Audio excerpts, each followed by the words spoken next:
Hey everybody, Chrissy Tobis here for ThermOWeb. I'm going to show you how to make this card today. So I'm going to use some of our Deco Foil Transfer Gel Duo.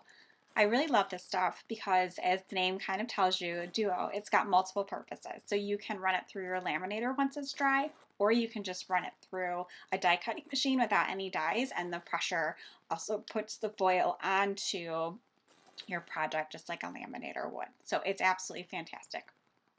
So really quick here, I just opened a brand new container of it. So I just use the palette knife initially when I'm using kind of like, when there's not, I should say when it's like more full. I have a stencil pail that I will use too. I always use my stencil pail because it keeps everything nice and smooth. But sometimes when I'm digging into my container, I still use, like, you could use like a piece of cardstock if you don't have a palette knife, or probably honestly even like a spoon or something just to kind of get it out. Maybe put it onto your stencil pail. And then real quick, I just wanted to show you, after I put everything on there, how I cleaned it. So I do wipe it off with soap and water, or actually just sometimes water. You can use like a mild soap if you want, but I actually use sanitizer.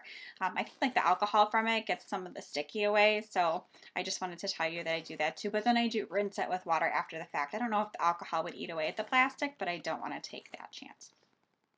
So then the next thing, once it dried, you can see I did show it's nice and clear when it dries. That's how you know when it's completely dry, is when it's clear. And then I'm going to run it through my laminator.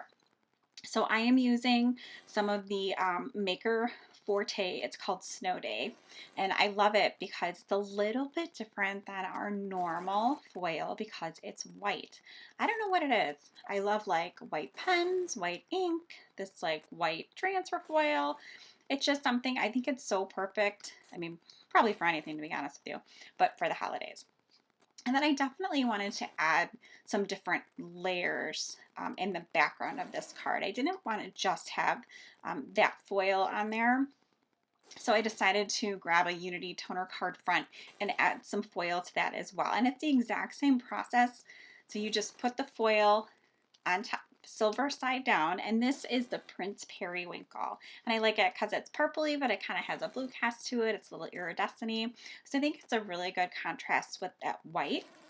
And you can kind of see there, I showed the iridescent. And then I knew I wasn't going to use the whole background. I just wanted some of these snowflakes because I didn't really have any good like snowflake stamps or dies, and I really did want to add a couple different kinds of foil. So I just went ahead and I cut some of them out, and I just fussy cut them. So these are just some of them that I'm grabbing, and I'm going to go ahead and I'm going to fussy cut them. So then it's just an extra little element on the card besides stamped images. Speaking of stamped images, these are the images that I'm using. You can see I'm just using my Misty stamping tool. I like using this tool because if you don't get that perfect impression the first time, you can restamp it a couple times and get a perfect impression. And then I decided to add some ink to the background. So I am always kind of hesitant on using a colored background for my card base.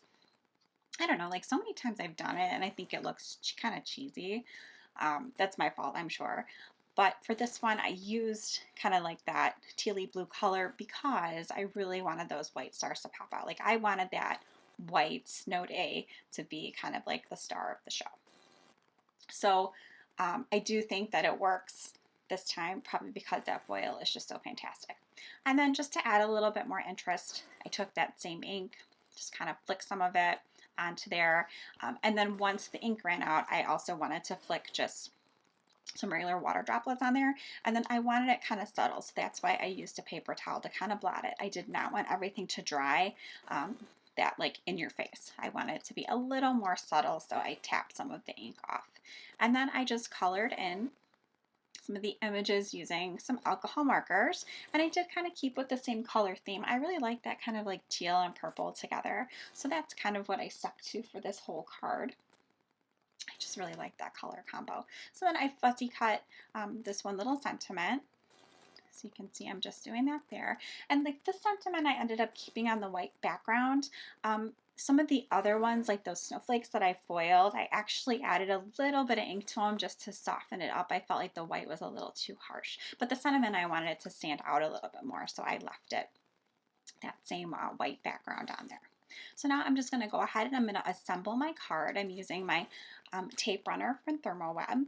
And then I'm going to use some 3D foam squares. There's a couple different sizes I have. You can see there's the bigger ones, and then I'm using the smaller ones on the wings.